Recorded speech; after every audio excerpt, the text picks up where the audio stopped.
Bien, on arrive à la dernière partie du cours sur la factorisation avec le cas un peu moins facile qui ici se présente sous la forme d'une expression, d'accord, où on voit plus un nombre fois x ou un nombre fois une lettre gentiment, mais plus un gros blougi-boulga.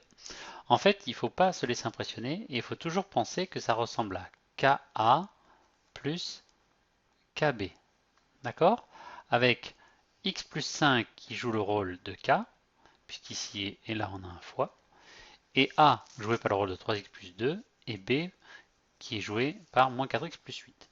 Du coup, l'expression ne change, ou la méthode ne change pas, à savoir, je recopie ce qui se répète dans chaque petit produit. Donc dans ce produit-là, il y a x plus 5, dans celui-là aussi. Donc j'en profite, x plus 5 en facteur.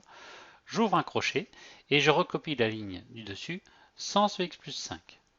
Donc qu'est-ce que je vois? Je vois qu'il me reste un 3x plus 2 plus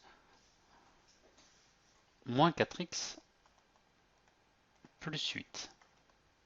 Ok. Une fois que j'en suis là, alors je garde bien les parenthèses. Une fois que j'en suis là, il va falloir que je réduise l'expression entre les crochets. Donc je recopie mon x plus 5, je recopie mes crochets, et là, en fait, avant de pouvoir réduire, je vais m'attacher à supprimer les parenthèses. Si devant une parenthèse je n'ai rien, je peux tout à fait les enlever. D'accord? Si j'ai un plus, souvenez-vous, c'est comme le cas d'avant, c'est comme si j'avais un petit 1 ici. Et en fait, je fais plus 1 fois moins 4x, ça me fait moins 4x directement. Plus 1 fois plus 8, ça me fait plus 8 directement. D'accord? Ou si vous voulez, si vous avez un plus, en fait, ce qu'on peut faire, tout simplement, c'est que le signe plus, vous faites la règle des signes avec tous ceux qui sont dedans. D'accord? Vous êtes sûr qu'il y aura un 4x, plus par moins, ça fait moins, donc moins 4x. Plus par plus, ça fait plus, donc ça fait plus 8. D'accord?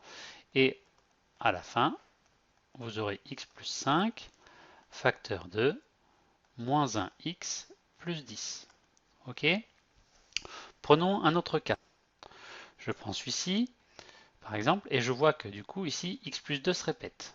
Donc j'écris b égale x plus 2, j'ouvre un crochet, je recopie la ligne du dessus, sans ce x plus 2. Je vois 5x moins 6x moins 4. Ok? Si je veux réduire un petit peu à l'intérieur de cette parenthèse, il faut d'abord que je supprime ces deux parenthèses-là.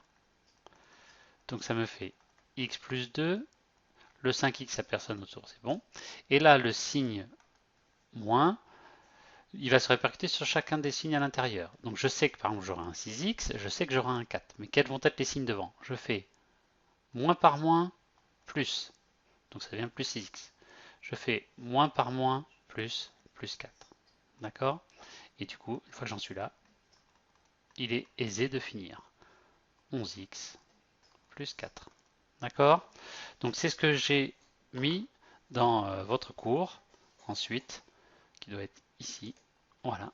Je vous laisse recopier. Donc cas encore moins simple, le facteur commun visible, mais il faut réduire dans la deuxième parenthèse. D'accord? Donc je vous propose un exemple. Premier exemple. Voilà. On repère le 2x plus 2. Donc on le recopie. On n'oublie pas le petit plus qui se rajoute entre les crochets. Et ensuite, il s'agit d'enlever les parenthèses à l'intérieur de ce crochet. Quand il y a un plus, en fait, on peut retenir que le plus n'influence aucun des signes de la parenthèse. C'est-à-dire que vous recopiez strictement le 3x moins 5. Paf. D'accord? En revanche, quand on a un cas où il y a un moins entre les deux, on se retrouve avec un moins devant la parenthèse. Et à ce moment-là, le moins va agir sur les deux signes violets en les changeant complètement. Le premier devient un plus et le deuxième devient un moins. Mais ça nous permet quand même de réduire forcément. Voilà. Donc on pourra donc se retrouver sur la partie exercice.